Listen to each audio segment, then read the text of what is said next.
My name is Zach, and I spend way too much time thinking about how money actually works in real life. If you're someone who feels like saving money is way harder than it should be, who keeps starting over at zero, or who feels stuck below that first few $1,000s no matter how hard you try, make sure to hit the subscribe button and give this video a thumbs up if this helps you out. Because today we're breaking down why saving your first $5,000 feels impossible, but why getting to $50,000 starts to feel almost inevitable after that. And this is not motivational fluff. This is math. This is psychology. And honestly, this is where most people get it completely wrong. Most people assume money works like this. If I can't save $5,000, there's no way I'd ever save $50,000.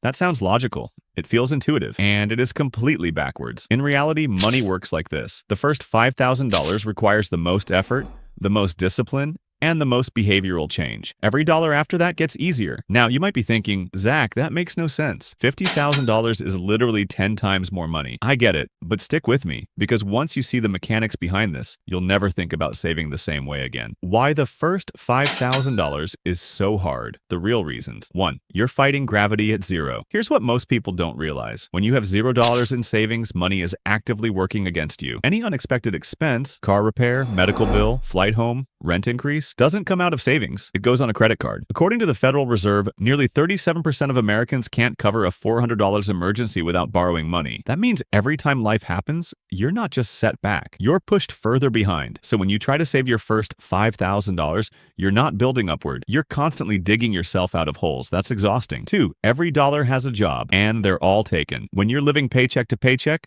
your money already has assignments, rent, utilities, food, gas, insurance, minimum debt payments. So when someone says, just save $300 a month, what they're really saying is, take $300 away from something that already feels non-negotiable. That's not a budgeting problem. That's a scarcity problem. Your brain is constantly making trade-offs, and decision fatigue kicks in hard. This is why saving at low balances feels emotionally painful. 3. Progress is invisible at the beginning. Saving your first $5,000 is boring. Let's be honest. Going from $0 to $500 doesn't change your life. $1,000 doesn't either. Even $2,000 doesn't feel different day to day. So your brain says, why am I sacrificing so much if nothing is changing? This is where psychology matters. Humans are wired to respond to visible progress, not long-term math. And early savings provides almost no emotional reward. The math that makes it worse, but also better later. Let's talk numbers. Say you manage to save $300 a month. After 6 months, $800. After 1 year, $600. That sounds decent until life happens. One car repair, $200. One medical bill,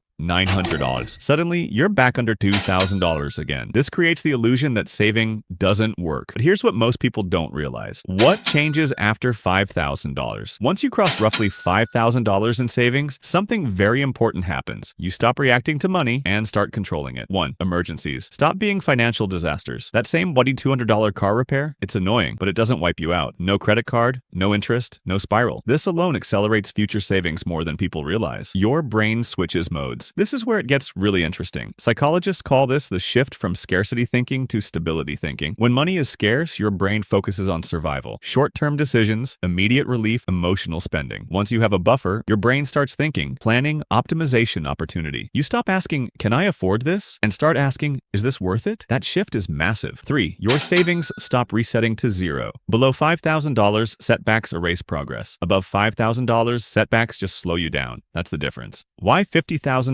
starts to feel inevitable? Now let's jump ahead. Once someone hits $10,000, $15,000, momentum takes over. Here's why. 1. Your habits are already built. By the time you reach $5,000, you've learned how to budget, you've cut unnecessary spending, you've automated savings, you've changed your identity. You're no longer trying to save. You're someone who saves. And identity-driven behavior is incredibly hard to stop. 2. Your money starts working with you. At $20,000 of $50,000, emergency costs barely dent you. You avoid high-interest debt. You can invest consistently. You can take advantage of opportunities. Even modest investment returns start adding real dollars. A 7% return on $5,000, $350 $50,000, $3,500, same effort. Very different outcome. 3. Time finally becomes your ally. Early on, saving feels like rowing upstream. Later, it feels like floating downstream. Same actions, different environment. Addressing the big objection. Now you might be thinking, Zach, this sounds great, but I barely make enough to survive. How am I supposed to get to $5,000? That's a fair question. So let's talk action. not theory. How to actually reach your first $5,000 step by step. Step 1. Stop aiming for $5,000. This sounds counterintuitive, but it works. Your real goal is $1,000. Why? Because $1,000 breaks the emergency cycle, proves you can save, builds momentum. Once you hit $1,000, the game changes. Step 2. Separate your savings physically. Do not keep savings in the same account as spending. Open a separate high-yield savings account. Out of sight? Yeah, it's out of temptation. This is behavioral finance. 101. Step 3. Automate before you optimize. Don't wait until your budget is perfect. Set an automatic transfer and even $50 or $100 per paycheck. Consistency beats intensity. Step 4. Use temporary pain instead of permanent cuts. Instead of cutting everything forever, do short sprints. 60 days of aggressive saving. One temporary side hustle. One lifestyle pause. Short-term sacrifice is easier than permanent deprivation. Step 5. Protect the floor at all costs. Once you hit $5,000, your only rule is never go below it unless it's a real emergency. That rule alone keeps people moving forward. Saving your first $5,000 isn't hard because you're lazy. It isn't hard because you're bad with money. And it definitely isn't hard because you just don't want it enough. That narrative is convenient, but it's wrong. Saving your first $5,000 is hard because you're fighting multiple forces at the same time. And most people never realize how stacked the deck actually is. First, you're fighting debt. And debt doesn't just take your money, it takes your momentum. Minimum payments feel small, but psychologically, they drain you every single month. They reduce how much progress you feel like you're making, even when you're doing the right things. You save $300, then $180 goes to debt interest and minimums. So it feels like you only saved $120. That's demoralizing. And most people quit not because the math doesn't work, but because the progress doesn't feel real. Second,